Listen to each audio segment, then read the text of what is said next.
سبحانك لا علم لنا إلا ما علمتنا إنك أنت العليم الحكيم صدق الله العظيم اللهم صل على سيدنا ومولانا محمد كما تحب وترضى له۔ میرے انتہائی واجب الاحترام علماء کرام، مشائخ اعظام اور قرب و جوار سے اور دور و دراز سے تشریف لانے والے میرے محترم بزرگوں، دوستوں، بھائیوں، اتفاق کی بات ہے میری زبان بنگالی نہیں ہے اور آپ میں سے بہت سارے احباب بنگالی سمجھتے ہیں۔ کل سے مدیر محترم حضرت اقدس حضرت مولانا عبدالحفیظ صاحب مجھ سے کہہ رہے ہیں کہ بیان کرو بیان کرو بیان کرو۔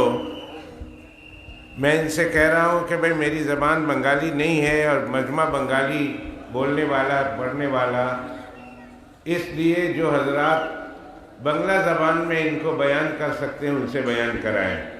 میں پیچھے سے دعا کرتا ہوں اللہ تعالیٰ جو کچھ علماء کرام بلائیں اللہ ان کو عمل کی توفیق نصیب فرمائے۔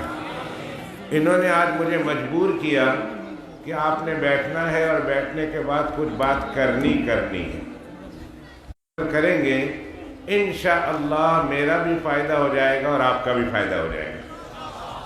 صرف دو باتیں بتاؤں گا، دو باتیں تھوڑی تفصیل کے ساتھ بتاؤں گا، غور سے سنیے گا۔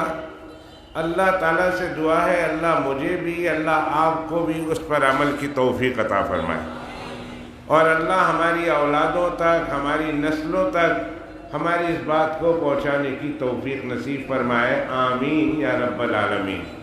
پہلا واقعہ سنیے، پہلا واقعہ میرے اور آپ کے آقا، دو جہاں کے آقا، سارے جہاں کے آقا، رحمت للعالمین، شفیع المذنبین، خاتم النبیین، راحت العاشقین، مراد المشتاقین، احمد مجتبیٰ، محمد مصطفیٰ، سب مل کر کہیں صلی اللہ علیہ وسلم، صلی اللہ علیہ وسلم، سارے مل کر صلی اللہ علیہ وسلم۔ اتنا بڑا مجمع ہے، اتنی محبت کے ساتھ اور اتنی زور کے ساتھ کہیں کہ بیٹھے آپ یہاں ہو اور آپ کا درود شریف مدینہ منورہ میں پہنچ جائے۔ کہیں صلی اللہ علیہ وسلم، صلی اللہ علیہ وسلم۔ میرے آقا صلی اللہ علیہ وسلم کی جب مجلس لگتی تھی، صحابہ کرام رضوان اللہ تعالیٰ علیہ مجمعین اس مجلس میں بیٹھے ہوتے، تو جب نبی کریم صلی اللہ علیہ وسلم بیٹھے ہوتے اور اس طرف حضرت ابو بکر رضی اللہ تعالیٰ عنہ بیٹھے ہوتے، تو رسول اللہ صلی اللہ علیہ وسلم اور حضرت ابو بکر کے درمیان میں بیچ میں کوئی نہیں بیٹھتا تھا۔ یہ ایک عام محفل کا دستور تھا۔ جب اللہ کے پیغمبر علیہ السلام اور حضرت ابو بکر اس مجلس میں موجود ہوں تو پھر رسول اللہ صلی اللہ علیہ وسلم اور حضرت ابو بکر کے بیچ میں کسی کو بیٹھنے کی اجازت نہیں تھی۔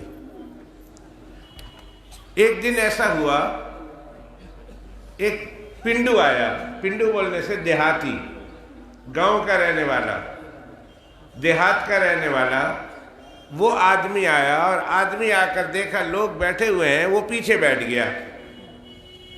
رسول اللہ صلی اللہ علیہ وسلم نے جب ان کو دیکھا تو ان کو کہا سامنے آ جاؤ،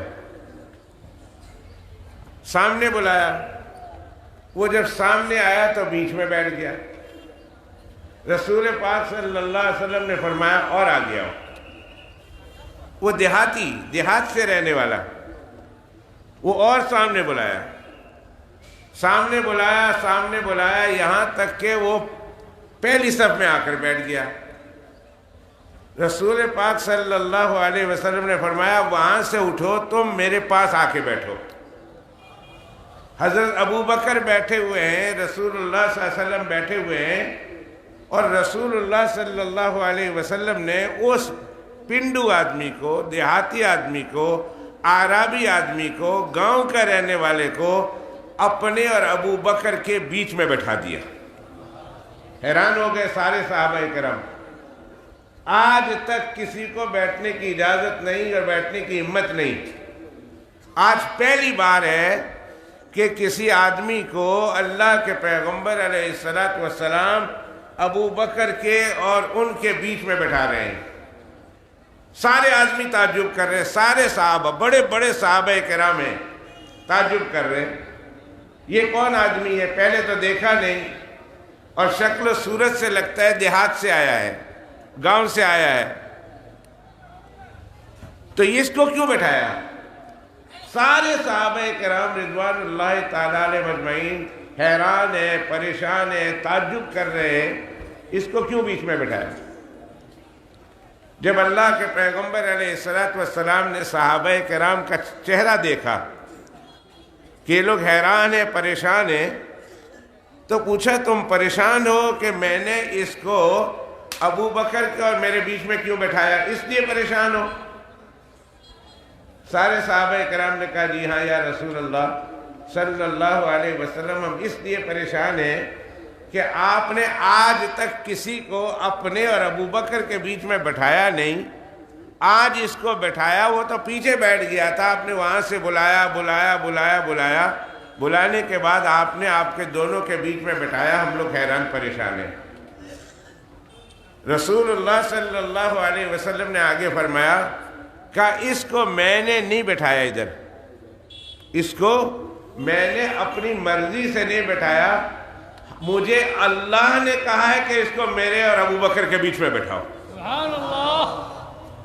اللہ نے کہا ہے تو میں تو اللہ کے کہنے سے اس کو بٹھایا. صحابہ کرام رضوان اللہ تعالیٰ علیہ مجمعین کو اور زیادہ تعجب ہوا. آپ کو بھی ہو رہا نا تعجب، ان کو بھی ہوا. ہم تو سن رہے ہیں تو تعجب ہے، وہ تو دیکھ رہے تھے. انہوں نے پوری زندگی میں کبھی بھی ابو بکر اور رسول اللہ صلی اللہ علیہ وسلم کے بیچ میں کسی کو بیٹھتے دیکھا ہی نہیں. آج بلایا رسول اللہ صلی اللہ علیہ وسلم نے اور صحابہ کرام دیکھ رہے ہیں، تعجب ہو رہا، تو کہا میں نے نہیں بٹھایا، مجھے تو اللہ نے بتایا کہ اس کو آپ کے بیچ میں بٹھاؤ. ایک طرف ابو بکر ہو، ایک طرف آپ ہو، اور یہ بیچ میں بیٹھے. صحابہ کرام کو اور زیادہ تعجب ہوا کہ یہاں تو رسول اللہ صلی اللہ علیہ وسلم نے نہیں بٹھایا بلکہ اللہ نے کہا ہے بیٹھاؤ. کیا یہ کیا عمل کرتا ہے؟ ایسا کون سا یہ عمل کرتا ہے کہ جس عمل کی وجہ سے اللہ نے اس کو یہ مقام دیا کہ جہاں آج تک کوئی نہیں بیٹھا وہاں اللہ نے کہا ہے کہ اس کو بٹھاؤ. صحابہ کرام کو بڑا تعجب ہوا، بہت تعجب ہوا، جیسے آپ کو اور میرے کو تعجب ہو رہا. اب صحابہ کرام نے کہا ہے اللہ کے پیغمبر علیہ السلام ہم تو اللہ سے پوچھ نہیں سکتے کہ اللہ آپ نے کیوں کہا اس کو بٹھاؤ. ایک آپ ہیں جو آپ اللہ سے پوچھ سکتے ہیں. آپ ہیں اللہ سے پوچھ لیں کہ اس کو اللہ نے کیوں کہا کہ آپ کے اور ابو بکر کے بیچ میں بٹھاؤ. رسول اللہ صلی اللہ علیہ وآلہ وآلہ وسلم نے کہا میں نے اللہ سے پوچھا ہے تو اللہ نے بتایا کہ وہ ایک درود شریف پڑھتا ہے. یہ بندہ ایک درود شریف پڑھتا ہے، اس درود شریف کی وجہ سے اللہ نے مجھے کہا ہے کہ اس کو آپ کے اور ابو بکر کے بیچ میں بٹھاؤں. سبحان اللہ. میں آپ سے پوچھتا ہوں، اگر میری اردو سمجھتے ہیں آپ، میں بہت ہلکی اردو بول رہا ہوں، مجھے کوئی زبان نہیں آتی، انگریزی نہیں آتی، بنگالی نہیں آتی، اردو نہیں آتی، فارسی نہیں آتی، میں برما سے ہوں، مجھے برمیز نہیں آتی. میں بہت ہلکی سے ہلکی اردو کہہ کر آپ سے بات کر رہا ہوں. میرا خیال ہے آپ لوگ سمجھ رہے ہوں گے میری بات. میں آپ سے ایک سوال کرتا ہوں، ہم میں سے کون ایسا ہے، مجھے ہاتھ کھڑے کر کے بتانا، میرا سوال پہلے سن لے، ہم میں سے کون ایسا ہے جو دنیا میں تو پاسبل نہیں ہے، دنیا میں تو ممکن نہیں ہے، لیکن جب ہم جنت میں جائیں گے، بولو انشاءاللہ، اللہ ہم کو جنت میں لے جائے گا، کہو انشاءاللہ. جب ہم جنت میں جائیں گے تو ہم کو بھی اللہ کے پیغمبر علیہ السلام یہ مقام دے کہ تم میرے قریب آ کے بیٹھو، ہم میں سے کون چاہتا ہے وہ ہاتھ کھڑا کرے؟ الحمدللہ کوئی ہاتھ نہیں ایسا جو یہ نہیں چاہتا ہو، رکھ دو نیچے، جو یہ نہیں چاہتا ہو کہ اللہ کے پیغمبر علیہ السلام کے قریب ہم نہ بیٹھے۔ میرے اور آپ میں سے ہر ایک کو یہ خواہش ہے، ہر ایک یہ چاہتا ہے کہ قیامت کے دن ہمیں اللہ کے پیغمبر علیہ السلام کے پاس میں بیٹھنے کو جگہ ملے، چاہتے ہیں نا؟ آج ہم دنیا میں دیکھتے ہیں علماء کرام جو رسول اللہ صلی اللہ علیہ وسلم کے نمائندے ہیں، ان کے پاس بیٹھنے کو ہم فخر محسوس کرتے ہیں، ہم ان کے ساتھ ملاقات کرنے کو فخر محسوس کرتے ہیں، ہم ان کے پاس جانے کو فخر محسوس کرتے ہیں۔ وہ ہم کو پاس میں بلا لے اور ہم کو پاس میں بیٹھا دے تو ہماری جو ہے خوشی میں اضافہ ہو جاتا ہے۔ یہ رسول اللہ کے نمائندے ہیں، جب ان کے پاس بیٹھنے سے ہم اتنے خوشی محسوس کرتے ہیں تو کل قیامت کے دن اللہ کے پیغمبر کے پاس بیٹھنے سے ہم کو کتنی خوشی ہوگی۔ تو وہ کیسے ہوگا؟ میں اور آپ نے بھی وہ درود شریف پڑھنا ہے، اور اس درود شریف کو ہم نے وظیفہ بنا لینا ہے۔ جس درود شریف کو پڑھ کر اللہ کے پیغمبر علیہ السلام کو اللہ نے کہا ہے کہ اس پنڈ کے آدمی کو، اس گاؤں کے آدمی کو، اس دیہات کے آدمی کو آپ اپنے پاس بلا کر بٹھائیے، ابو بکر کے اور آپ کے بیچ میں بٹھائیے، آپ کے قریب بٹھائیے۔ وہ درود شریف پڑھنے سے اس اعرابی کا، اس دیہاتی کا، اس گاؤں والے کا اللہ نے اتنا بڑا رتبہ بنایا۔ اگر میں اور آپ پڑھتے رہیں گے اور ساری زندگی پڑھتے رہیں گے، انشاءاللہ کل قیامت کے دن اللہ ہم کو بھی یہ موقع دے گا کہ ہم رسول اللہ صلی اللہ علیہ وسلم کے پاس میں جا کر بیٹھ جائیں گے انشاءاللہ۔ کون کون پڑھے گا یہ درود شریف؟ اگر مشکل نہیں ہے تو کون کون پڑھے گا؟ سب پڑھیں گے یہ درود شریف، سب پڑھیں گے۔ اگر موقع ہوا، زیادہ لمبا چوڑا نہیں ہے، بہت مختصر درود شریف ہے۔ دعا کرتا ہوں اللہ سے کہ اللہ مجھے بھی آپ کو توفیق دے، دن رات میں کم از کم اسے 500 دفعہ پڑھیں گے، 500 ٹائم، چلتے پھرتے اٹھتے بیٹھتے سوتے جاگتے بے وضو باوضو اس درود شریف کو ہم دن رات میں 500 مرتبہ پڑھیں گے انشاءاللہ۔ میری گارنٹی ہے، میری بات نہیں کہہ رہا ہوں، ان کی بات کہہ رہا ہوں، اللہ کے پیغمبر علیہ السلام کی بات کہہ رہا ہوں کہ جو دن رات میں 500 مرتبہ درود شریف پڑھے گا، اللہ تعالیٰ اس کی کوئی پریشانی نہیں چھوڑیں گے جو دور نہ کر دے، اور اللہ اس کی کوئی ضرورت نہیں چھوڑیں گے جو پوری نہ کر دے اللہ۔ یہ میں آپ کو بتاؤں، یہاں علماء کرام بیٹھے ہوئے ہیں، میں 5 منٹ 10 منٹ اور لوں گا اور پھر اس کے بعد میں اپنی بات کو ختم کروں گا۔ 5 منٹ اجازت ہے؟ اچھا جزاک اللہ۔ میں 5 منٹ اور لوں گا یا 10 منٹ لوں گا۔ میں آپ کو اپنے ایک واقعہ سناؤں، اور اس میں اپنا بڑائی کے لیے یا اپنے ناموری کے لیے نہیں سنا رہا، اس میں جو سبق ہے وہ سبق بتانے کے لیے آپ کو سنا رہا ہوں۔ اللہ مجھے عجب سے بچائے، کہو آمین۔ اللہ مجھے تکبر سے بچائے، کہو آمین۔ اللہ مجھے فخر سے بچائے، کہو آمین۔ اللہ مجھے ریا سے بچائے، کہو آمین۔ اللہ مجھے نمود سے بچائے، کہو آمین۔ اللہ مجھے حب جاہ سے بچائے، کہو آمین۔ اللہ مجھے خود پسندی سے بچائے، سب کہو مل کر آمین۔ میں اپنی خود پسندی کے لیے نہیں کہہ رہا، میں اس میں جو پیغام ہے وہ پیغام دینے کے لیے آپ کو واقعہ سنا رہا ہوں۔ ہمارے بزرگوں میں ایک بزرگ گزرے ہیں، بہت سارے احباب ایسے ہیں جنہوں نے ان کو دیکھا ہے اور ضرور دیکھا ہے، ابھی تو اللہ کی رحمت کو چلے گئے۔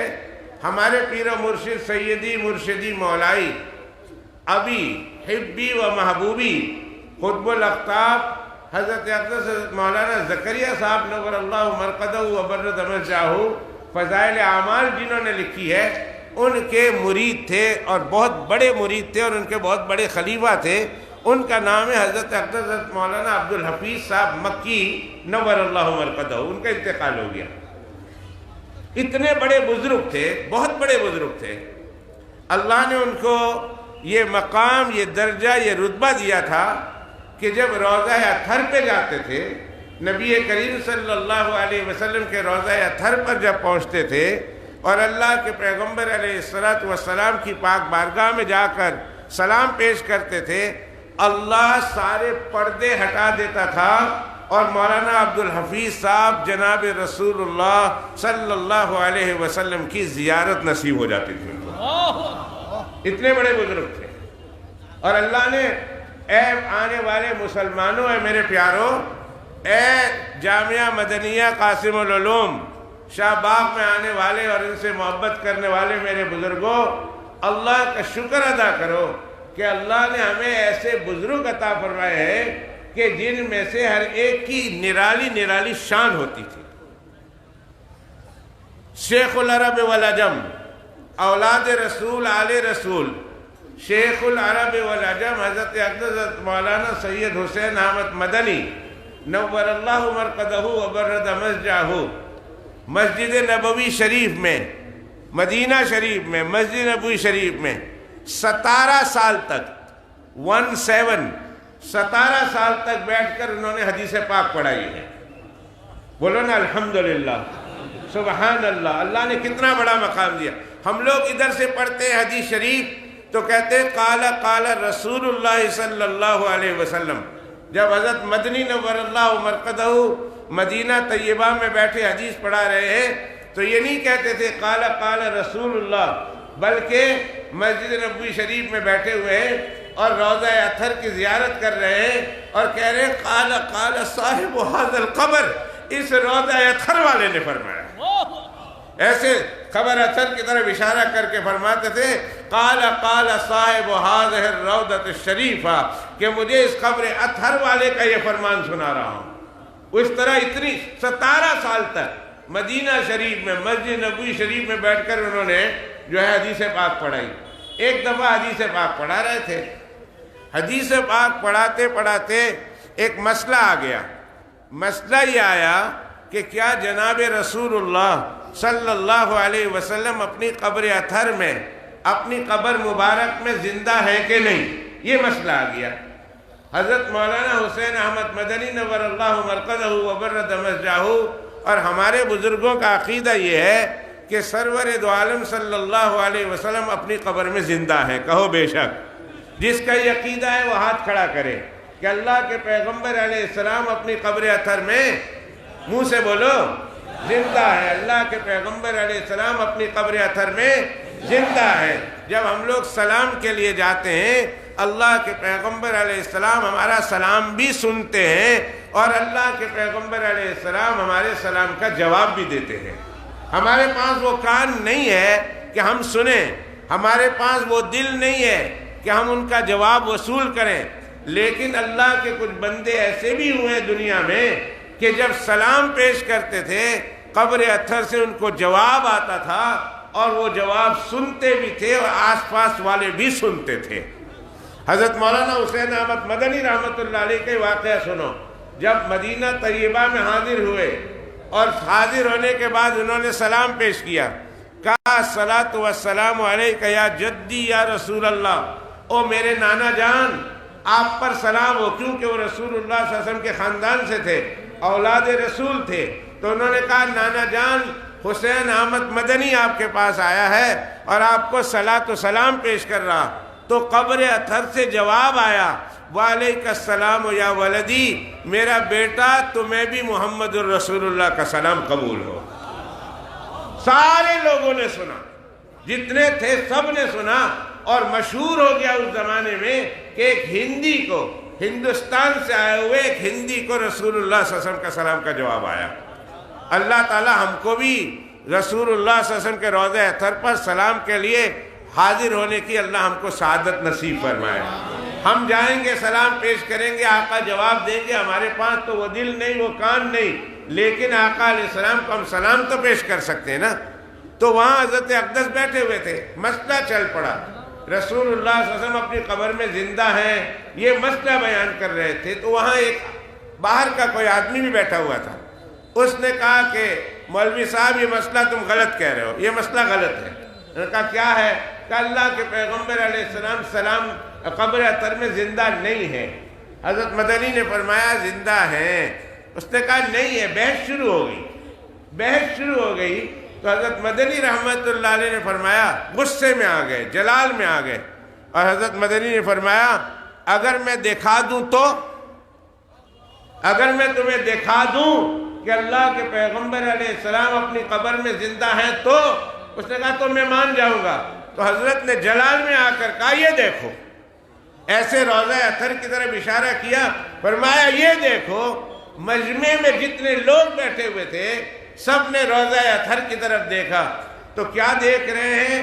وہاں سنہری جالی بھی نہیں ہے، وہاں پردہ بھی نہیں ہے، وہاں دیوار بھی نہیں ہے، اور جناب رسول اللہ صلی اللہ علیہ وسلم بیٹھے ہوئے ہیں اور حضرت مدنی رحمت اللہ علیہ کو دیکھ کر مسکرا رہے ہیں۔ یہ حضرت مدنی رحمت اللہ علیہ کی کرامت تھی کہ ان کے درس میں جتنے لوگ بیٹھے ہوئے تھے انہوں نے زندگی میں جیتے جاگتے اللہ کے پیغمبر علیہ السلام کی زیارت کر لی۔ سبحان اللہ، اتنا بڑا مقام، اتنا بڑا رتبہ، اور آپ ان سے وابستہ ہیں، آپ کے وہ بزرگ ہیں اور آپ ان کو اپنا بزرگ سمجھنے میں فخر محسوس کرتے ہیں۔ اللہ قیامت کے دن بھی ایسے بزرگوں کا ہم کو ساتھ نصیب فرمائے۔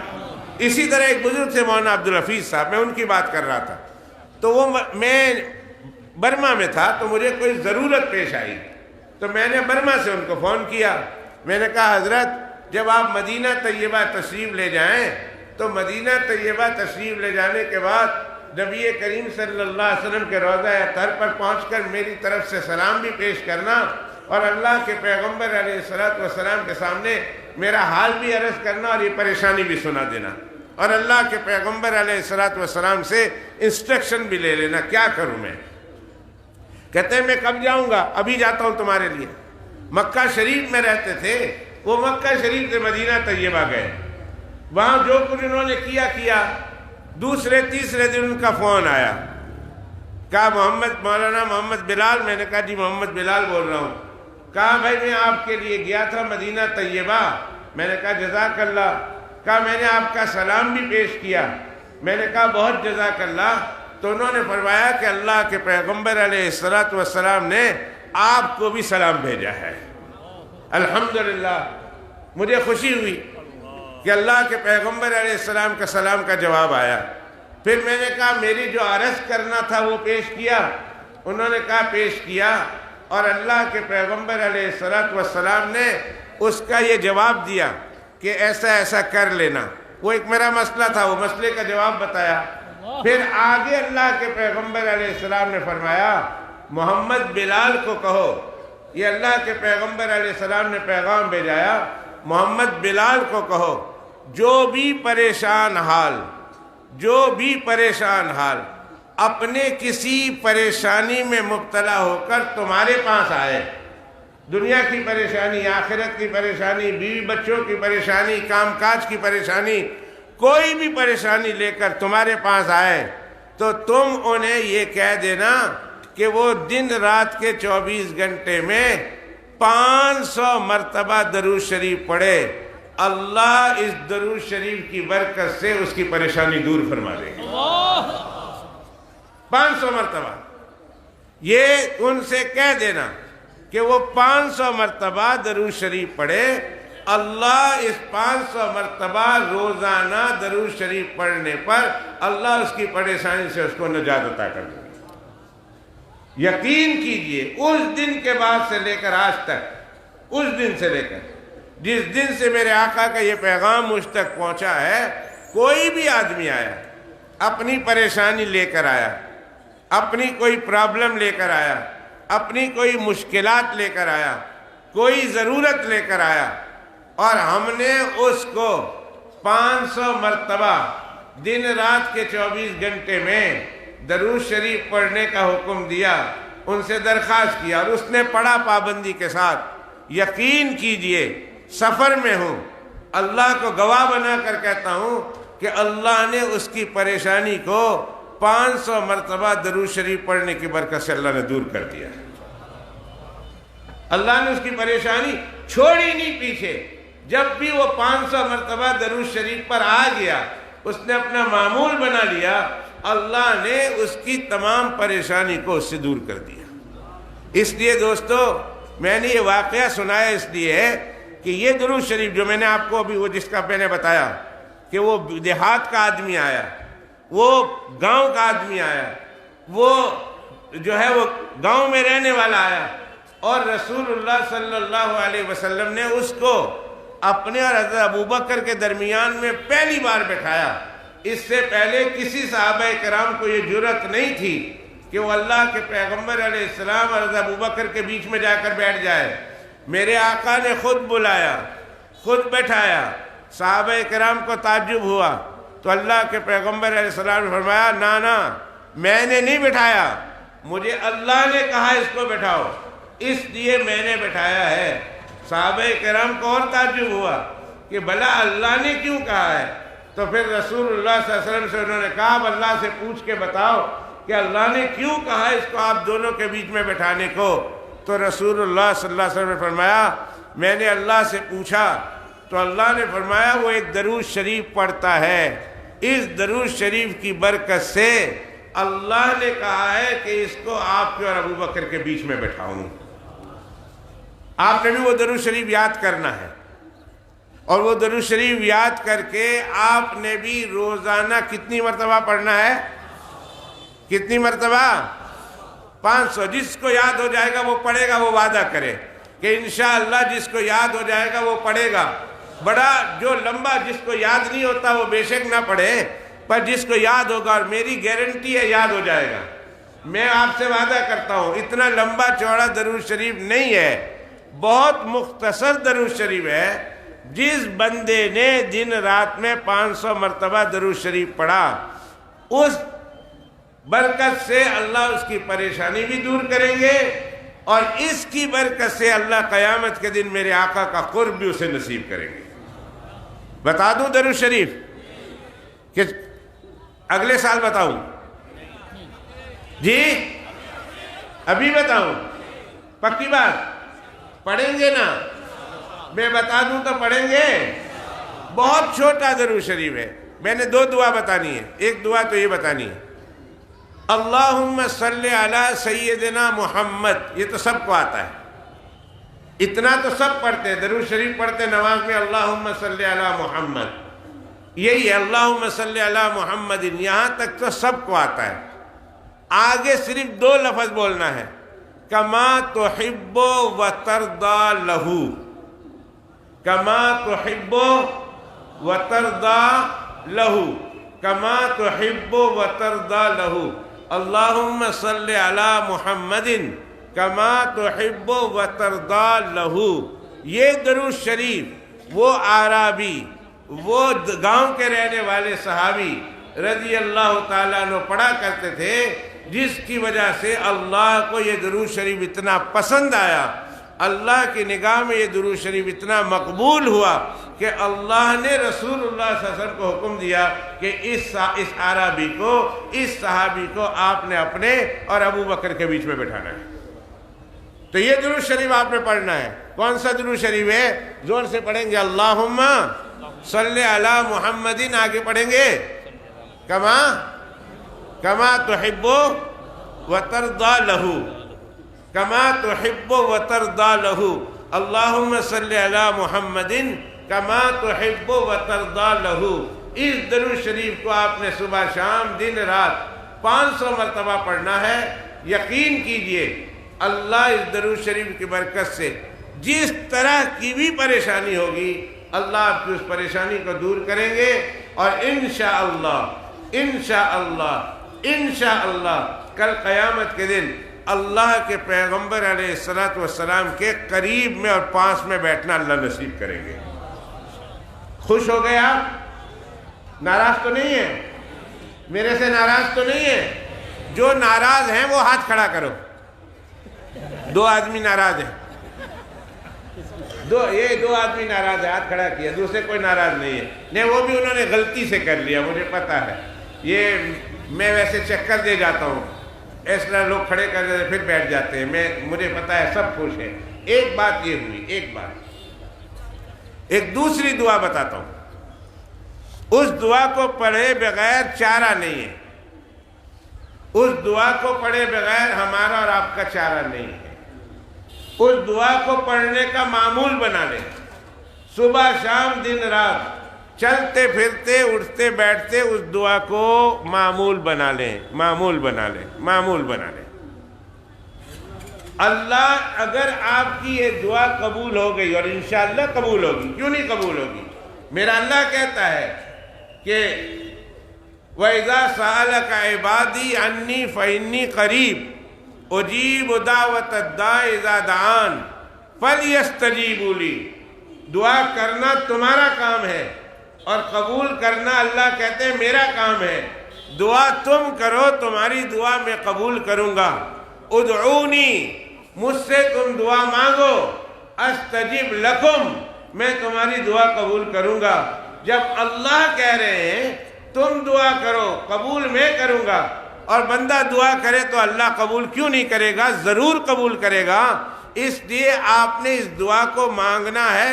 بہت سارے لوگ ہیں جو اس دعا کو کئی بار سنا ہوگا لیکن مطلب نہیں معلوم، اس لیے انہوں نے اس دعا کے پڑھنے میں کوتاہی کی ہے۔ میں مطلب بتا دیتا ہوں تاکہ آپ مطلب سمجھ میں آ جائیں تو آپ مانگیں گے، دل سے مانگیں گے، اللہ وہ دعا قبول کریں گے۔ دعا کیا ہے؟ اللہم انی اسألک العفو، اللہم انی اسألک العفو فی الدنیا والآخرہ، اللہم انی اسألک العفو والعافیت والمعافات الدائمت فی الدین والدنیا والآخرہ۔ جس کو جتنا لمبا آتا ہے وہ لمبا کر کے پڑھے، لیکن اگر نہیں آتا، عربی نہیں آتی، تو اللہ سے ایسے ہی دعا کرو، اے اللہ مجھے عافیت دے، مجھے عافیت دے، مجھے عافیت دے۔ بنگالی میں بھی بول سکتے ہیں اللہ مجھے عافیت دے دو، آپ اردو میں بھی بول سکتے ہیں اللہ مجھے عافیت نصیب کر، اللہ مجھے عافیت نصیب کر۔ عافیت کا معنی ہم کو نہیں معلوم، اس لیے ہم کو یہ دعا پڑھنے کا زیادہ شوق نہیں ہوتا۔ جب عافیت کا معنی معلوم ہو جائے گا پھر ہر آدمی ہر وقت اللہ سے عافیت مانگے گا، اور جب ایک دوسرے سے ملاقات کرے گا اور جب ایک دوسرے کو دعا دے گا تو دعا دیتے ہوئے بھی یہی دعا دے گا، اللہ تم کو عافیت نصیب کرے، اللہ تم کو عافیت نصیب کرے، اللہ تم کو عافیت نصیب کرے۔ اس لیے کہ یہ دعا اس قدر جامع ہے، اس قدر جامع ہے کہ اس کا معنی معلوم ہو جانے کے بعد پھر بندہ جو ہے اس سے پیچھے کبھی بھی نہیں رہ سکتا۔ دعا میں بتا دیتا ہوں عافیت کا معنی کیا ہے۔ اور دیکھو بھائی، ابھی جب آپ جائیں گے نا ایک دوسرے سے ملیں گے تو یہ دعا ایک دوسرے کو ضرور دینا، ایک دوسرے کو دینا، آپ کو پریکٹس ہو جائے گا، آپ کو آپ کے عمل میں آ جائے گا، معمولات میں آ جائے گا۔ کوئی مسلمان کو دیکھو سلام کرنے کے بعد جب دعا دو تو سب کو اللہ تم کو عافیت نصیب کرے، اللہ تم کو عافیت نصیب کرے۔ عافیت کا معنی کیا ہے یہ سن لیجئے، پھر اس کے بعد میں بات ختم کرتا ہوں۔ عافیت کا معنی کیا ہے؟ عافیت کا ایک معنی یہ ہے کہ السلامت فی البطن من جمیع سیء الاسقام۔ ایک معنی عافیت کا یہ ہے کہ جتنی بھی پریشان کر دینے والی مہلک بیماری ہے، کینسر ہے، ہارٹ اٹیک ہے، اسٹروک ہے، ڈائبٹیز ہے، رومٹزم ہے، اور جتنی بھی مہلک قسم کی بیماری ہے، العافیہ السلامہ فی البدن من جمیع سیء الاسقام۔ عافیت کا ایک معنی یہ ہے کہ اللہ تمہیں عافیت دے، اس کا معنی یہ ہے کہ اللہ تمہیں ہر قسم کی مہلک بیماری سے بچا لے۔ کون آدمی ہے جو اس بیماری سے نہیں بچنا چاہتا؟ آج کل ہر چیز آرٹیفیشل ہو گئی، کھانے سے لے کر پینے تک ہر چیز آرٹیفیشل ہو گئی۔ بازار میں ہم لوگ جاتے ہیں آرٹیفیشل کی چیزیں کھاتے ہیں، بازار میں جاتے ہیں ہم آرٹیفیشل چیزیں پیتے ہیں، ہمارے گھروں میں ہم اپنے ہاتھوں سے آرٹیفیشل بناوٹی چیزیں لے کر آتے ہیں، پیتے ہیں، کھاتے ہیں، نقصان ہو جاتا ہے، بیمار ہو جاتے ہیں، مہلک قسم کی بیماریوں میں مبتلا ہو جاتے ہیں۔ فرمایا اللہ سے دعا مانگو، اے اللہ مجھے عافیت عطا فرما۔ کسی کو دعا دو تو یہ کہو اللہ تجھے عافیت نصیب فرمائے۔ تو عافیت میں معنی یہ ہے کہ اللہ تمہیں ہر قسم کی مہلک بیماری سے بچا لے۔ اب دیکھو مہلک بیماری سے بچیں گے، ہمارا پیسہ بھی بچے گا، ہم ڈاکٹر کے پاس نہیں جائیں گے، پیسہ بھی بچ گیا، ہماری صحت بھی بچے گی، ہم صحت مند رہیں گے، بیمار نہیں ہوں گے، ہم پریشان نہیں ہوں گے۔ ایک بیماری آتی ہے تو ہزاروں قسم کی پریشانیاں لے کر آتی ہے۔ جب اللہ سبحانہ و تعالیٰ سے ہم یہ دعا مانگیں گے، اے اللہ ہم کو مہلک قسم کی بیماری سے بچا، نتیجہ یہ ہوگا کہ ہم مختلف قسم کی پریشانیوں سے بچ جائیں گے۔ ہے نا، یہی بات ہے نا۔ اگر ایک آدمی بیمار ہو گیا، اس کو کینسر ہو گیا، کون آدمی اس کا اتنا خرچہ کرے گا؟ نعوذ باللہ، لاکھوں روپے، لاکھوں ٹکا خرچہ کرنا پڑتا ہے، گھر بیچنا پڑتا ہے، اسکوٹی ہے تو اسکوٹی بیچنا پڑتا ہے، دکان ہے تو دکان بیچنا پڑتا ہے، اور اگر کھیت میں کام کرتا ہے سارے اناج غلہ بیچنا پڑتا ہے۔ ابا کو ہو گیا، امی کو ہو گیا، بیوی کو ہو گیا، بچے کو ہو گیا، خود کو ہو گیا، پریشان ہو جاتا ہے، مالدار غریب ہو جاتا ہے، اور جو قرض میں نہیں ہے وہ قرض میں آ جاتا ہے۔ جب مہلک قسم کی بیماری آتی ہے، جب اللہ سے دعا کریں گے کہ اللہ مجھے بھی میری اولاد کو، اللہ مسلمانوں کو مہلک قسم کی بیماری سے بچا، تو اس کا مطلب یہ ہے کہ کتنی بڑی پریشانیوں سے اور کتنی مہلک آفتوں سے اللہ سبحانہ و تعالیٰ نے اس کو بچا لیا۔ تو ایک دعا میں کیا کہنا ہے؟ اللہ آپ کو عافیت نصیب کرے، اللہ آپ کو عافیت نصیب، آپ مجھے دعا دیں تو میں آپ کو دعا دیتا ہوں، آپ کو میں دعا دیتا ہوں۔ اگر آپ کو یہ دعا پسند ہے تو آمین بولنا۔ اللہ مجمع میں جتنے مسلمان ہیں ان کو، ان کے بیوی بچوں کو، ان کے ماں باپ کو، ان کے بھائی بہنوں کو، ان کے دوست احباب کو، اللہ ہر مسلمان کو عافیت نصیب فرمائے، اور اللہ مجھے بھی عافیت نصیب کرے۔ ہاں، میرے لیے آہستہ سے آمین کہی، اس لیے کہ میں باہر سے آیا ہوں، اس لیے نا آپ لوگ تو بنگلہ دیش کے، اس لیے اپنے لیے زور سے آمین بولا۔ ہم بدیشی ہے نا، اس لیے ہماری دعا نہیں دیا ہم کو، تو واپس دعا دو مجھے، اللہ مجھے بھی عافیت نصیب کرے۔ ہاں، مزہ آیا نا، مزہ آیا، اور اللہ آپ کو بھی عافیت نصیب کرے۔ تو عافیت کا ایک معنی یہ ہے اللہ ہر مہلک بیماری سے، خطرناک بیماری سے اللہ آپ کو محفوظ رکھے۔ بچوں کو دعا دو، اللہ تم کو عافیت نصیب کرے، بیوی کو دعا دو، اللہ تم کو عافیت نصیب کرے، ماں باپ کو دعا دو، اللہ تم کو عافیت نصیب کرے، بھائی بہنوں کو دعا دو، اللہ تم کو عافیت نصیب کرے، محلہ والوں کو، دوستوں کو، چھوٹوں کو، بڑوں کو دعا دو، اللہ عافیت نصیب کرے۔ جس کے لیے آپ کی دعا قبول ہو گئی، اللہ موت تو دے دے گا، موت تک کسی مہلک بیماری کو اللہ آپ سے قریب نہیں آنے دے گا۔ ایک تو یہ ہوا، اور عافیت میں ایک اور معنی ہے، غور سے سننا، عافیت میں ایک دوسرا معنی ہے۔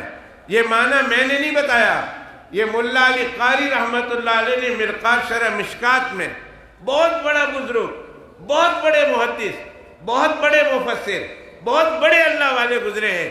مرقات شرح مشکات المصابیح حدیث پاک کی کتاب ہے، اور حدیث پاک کی کتاب کی انہوں نے شرح لکھی ہے۔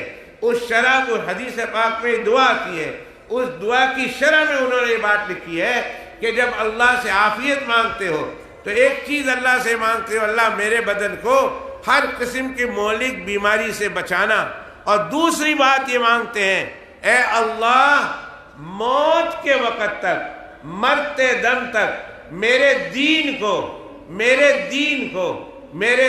کو فتنے سے بچانا، میرے دین کو فتنے سے بچانا۔ دوستو، اس دور میں اتنے فتنے ہیں، ہر پتھر اٹھاؤ، ہر پتھر کے نیچے سے ایک نیا فتنہ ہے۔ صبح ایک فتنہ ہے، شام ایک فتنہ ہے، رات ایک فتنہ ہے، دن کو ایک فتنہ ہے۔ صبح شام دین کو ختم کرنے والے اس قدر فتنے عام ہو گئے قرب قیامت کی وجہ سے، اس قدر عام ہو گئے کہ ہم کو معلوم بھی نہیں ہوتا کہ کون سا فتنہ ہے اور کون سا فتنہ نہیں ہے، کس کو ہم فتنہ بولیں، کس کو ہم فتنہ نہیں بولیں۔ صبح سے لے کر شام تک بڑے بڑے فتنے، روز نئے نئے فتنے آتے ہیں، اور جب بندہ دعا کرتا ہے اے اللہ مجھے عافیت عطا کر، تو مطلب کیا ہے؟ مطلب یہ ہے اللہ میرے دین کو فتنے سے بچانا۔ جو رستہ جناب رسول اللہ صلی اللہ علیہ وسلم کا ہے، جو رستہ قرآن مجید کا ہے، جو رستہ آپ کے انعام یافتہ اور ہدایت یافتہ لوگوں کا ہے، صراط الذین انعمت علیہم کا رستہ ہے۔ اے اللہ مجھے اس رستے پر قائم رکھنا اور موت کے وقت تک اس رستے پر چلا کے رکھنا، مجھے ادھر ادھر گمراہ ہونے سے محفوظ رکھنا۔ جب بندہ یہ کہتا ہے اللہ سے کہ اللہ مجھے عافیت عطا کر، تو عافیت میں ایک معنی یہ اللہ میرے بدن کو ہر مہلک بیماری سے، خطرناک بیماری سے بچا، اور دوسرا یہ کہ اللہ میرے دین کو جو ہے بچا لے ہر قسم کے فتنے سے، کہ فتنے میں مبتلا نہ ہوں۔ اے اللہ میں سیدھے راستے پر چل کر ایمان کے ساتھ دنیا سے تیرے پاس آ جاؤں۔ کتنی بڑی دعا ہے، کتنی بڑی دعا۔ یہ دعا مل گئی، بدن صحیح سلامت ہو گیا، دنیا اس کی آرام ہو گئی، دین اس کا صحیح سلامت ہو گیا، آخرت اس کی آرام ہو گئی۔ اور کیا چاہیے دنیا میں؟ دنیا میں انسان کو سلامتی چاہیے، اور آخرت میں انسان کو فتنوں سے محفوظ ہو کر اللہ سبحانہ و تعالیٰ کی جنت چاہیے، اللہ کی رضا چاہیے۔ جب بندہ یہ دعا کرتا ہے اللہم انی اسألک العفو والعافیہ فی الدنیا والآخرہ، اے اللہ مجھے دنیا آخرت میں عافیت نصیب فرما، اور اللہ نے اس کی دعا سن لی، اور یقیناً سنتا ہے اللہ تعالیٰ، قبول کر لی، اور اللہ نے اسے عافیت دے دیجی۔ یقین کیجئے دوستو، دنیا میں بھی وہ مہلک بیماری سے محفوظ ہو جائے گا، اور آخرت میں موت کے وقت تک سیدھے راستے پر رہے گا، اور انشاءاللہ اس کا خاتمہ کلمہ پر ہوگا، اس کا خاتمہ ایمان پر ہوگا، اس کا خاتمہ اللہ کے رسول صلی اللہ علیہ وسلم کی سنت و شریعت پر ہوگا، وہ اللہ سبحانہ و تعالیٰ کی پاک بارگاہ میں مقبول ہوگا، وہ اللہ سبحانہ و تعالیٰ کی پاک بارگاہ سے رحمت میں چلا جائے گا، مرحوم و مغفور ہوگا۔ اس لیے دوستو میں نے صرف دو دعا بتائی ہے۔ ایک دعا یہ کہ درود شریف بتائی ہے، اللہم صلی علی محمد کما تحب و ترضی لہ۔ اس درود شریف کو صبح شام دن رات 25 مرتبہ 500 دفعہ پڑھتے رہنا ہے۔ اور یہ دعا جو میں نے آپ کو بتائی ہے کہ اللہ سے عافیت مانگو، اللہ سے عافیت کا سوال کرو، اللہ سے کہو کہ اللہ مجھے عافیت دے۔ عافیت جب کہے تو ذہن میں یہ مضمون رہے، ذہن میں خیال رہے کہ میں اللہ سے کیا مانگ رہا ہوں۔ اللہ سے مانگ رہا ہوں اللہ میرے جسم کو، میری باڈی کو ہر مہلک بیماری سے بچانا۔ چھوٹی موٹی بیماری تو آتی رہتی ہے، نزلہ ہو گیا، بخار ہو گیا، تھوڑی تھوڑی چھوٹی چھوٹی بیماریاں تو آتی رہتی ہے، لیکن مہلک بیماری، خطرناک بیماری، وہ خطرناک بیماری جس سے انسان کے پیسے بھی چلے جائے، سکون بھی تباہ و برباد ہو جائے، بلکہ بسا اوقات میں نے دیکھا، اللہ حفاظت کرے، اللہ حفاظت کرے، مہلک بیماری جب انسان کو آتی ہے اور انسان اس مہلک بیماری میں مبتلا ہوتا ہے، میں کہتا ہوں آپ کو، میں نے ایسے انسان کو دیکھا ہے کہ ایسا انسان بیماری میں مبتلا ہو کر ایمان سے بھی ہاتھ دھو بیٹھتا ہے، ایمان جو چھوڑ دیتا ہے۔ تو اللہ تعالیٰ اس آزمائش سے ہماری حفاظت کرے۔ اس لیے چلتے پھرتے اٹھتے بیٹھتے اللہ سے دوسرا کیا سوال کرنا ہے؟ عافیت کا سوال کرنا ہے۔ کیا مانگنا ہے اللہ سے؟ عافیت۔ اور جناب رسول اللہ صلی اللہ علیہ وسلم نے سیدنا ابو بکر صدیق رضی اللہ تعالیٰ عنہ کے جملہ کہا تھا، ابو بکر ایمان کے بعد اللہ کی سب سے بڑی نعمت جو اللہ کسی بندے کو عطا کرتا ہے وہ ہے عافیت ہے، عافیت ہے۔ ایمان کے بعد اللہ کسی کو ایمان دے، ایمان کے بعد سب سے بڑی نعمت اللہ کی جو انسان کو ملا کرتی ہے وہ عافیت ملا کرتی ہے۔ میں اس دعا پر اپنی بات کو ختم کرتا ہوں کہ اللہ اس مجمع میں آئے ہوئے، ابھی آئے، کل کو آئے، صبح آئے، شام آئے، بعد میں آئیں گے، جتنے لوگ بھی آئے ہیں، جتنے لوگ بھی آئیں گے، اور اللہ ان کے چاہنے والوں کو، ان کے گھر والوں کو، ان کے بیوی بچوں کو، ان کے بھائی بہنوں کو، سب کو اللہ عافیت نصیب فرما۔ دنیا کی بھی ہر قسم کی، ہر مہلک بیماری سے، کینسر سے ہو، ہارٹ اٹیک سے ہو، اور پھر اسٹروک سے ہو، یا پھر جو ہے وہ ڈائبٹیز سے ہو، یا مہلک قسم کی بیماریاں، جس کو ڈاکٹر مہلک قسم کی بیماریاں کہے، آج نکلی ہے، ابھی نکلی نہیں ہے، آئندہ چل کر نکلے گی۔ یہ کووڈ کل کون جانتا تھا؟ 3 سال پہلے کبھی کووڈ کا نام سنا تھا؟ نہیں سنا تھا۔ 4 سال پہلے کبھی کووڈ کا نام سنا تھا؟ نہیں سنا تھا۔ کووڈ آیا، کووڈ آیا، کووڈ آیا، کتنے ہزار لوگ مر گئے۔ پوری دنیا میں کتنے دسیوں لاکھ، کتنے ملین انسان اس کووڈ کی وجہ سے مر گئے۔ آئندہ کتنی مہلک بیماریاں نکلنے والی ہے، کس کو معلوم؟ کون جانتا ہے؟ اللہ اور کتنی مہلک بیماریاں وجود میں آنے والی ہیں. جب بندہ سوال کرے اللہ سے، اللہ مجھے عافیت دے، مجھے عافیت دے، مجھے عافیت دے. کل کی مہلک بیماری، آج کی مہلک بیماری، آئندہ نکلنے والی مہلک بیماری، اللہ تعالیٰ ان تمام بیماریوں سے حفاظت فرما لیتے ہیں. اس لیے بھائیے دوستو دعا کرتے رہو، اللہ مجھے بھی عافیت دے، اللہ ہماری بیوی بچوں کو بھی عافیت دے، اللہ ہماری اولاد کو بھی عافیت دے. اور دوسرا عافیت کا معنی اللہ دین کو ہر قسم کے فتنے سے بچا کے رکھے. دوستو دین سے بچنے کا ایک بہترین طریقہ اللہ سے مانگنا ہے اور ان بزرگوں کی اپنے اکابرین کے ساتھ وابستہ رہنا ہے، ان کا دامن پکڑ لینا ہے، ان کے ساتھ وابستہ ہو جانا ہے. وہ جو کہے وہ کرنا ہے، جس چیز سے بچنے کو کہے اس سے بچنا ہے. یہی ایک رستہ ہے اللہ تک پہنچنے کا. فرمایا اہدنا الصراط المستقیم، اے اللہ ہم کو سیدھا رستہ چلا، ہم کو سیدھا رستے پر چلا. اے اللہ کون سا سیدھا رستہ؟ فرمایا صراط الذین انعمت علیہم، ان لوگوں کا رستہ جو چل کر جن کو انعام ملا ہے، وہ ہمارے اکابرین کا راستہ ہے.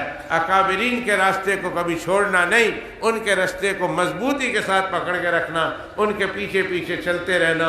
انشاءاللہ یہ گاڑی آپ کو جنت تک لے جائے گی، یہ بھی جنت میں جائیں گے اور اللہ انشاءاللہ ہم کو بھی جنت میں لے جائیں گے. اللہ تعالیٰ مجھے آپ کو یہ دو باتیں جو میں نے کہی ہے، اللہ عمل کی توفیق عطا فرمائے.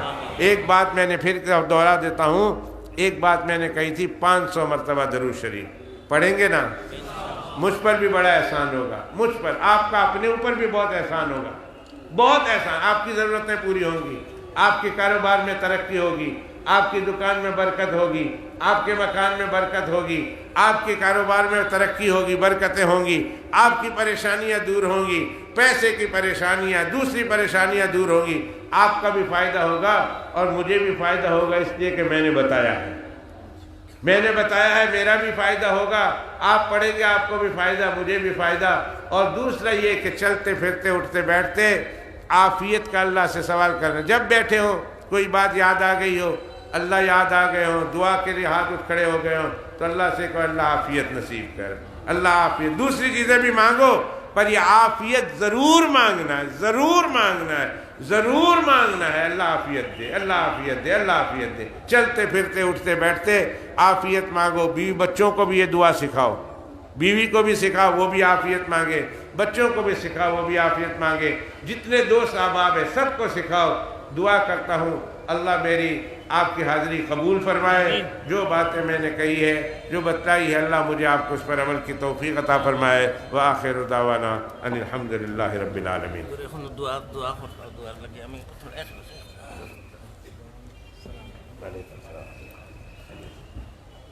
হযরতর বয়ান আমরা তো আলহামদুলিল্লাহ কয়েক বছর থেকে শুনি। আমি ছোট্ট দুইটা কথা কইলাম আর এরপরে হযরতে দোয়া করে নিলাম, আমরা সাদকা দিলেই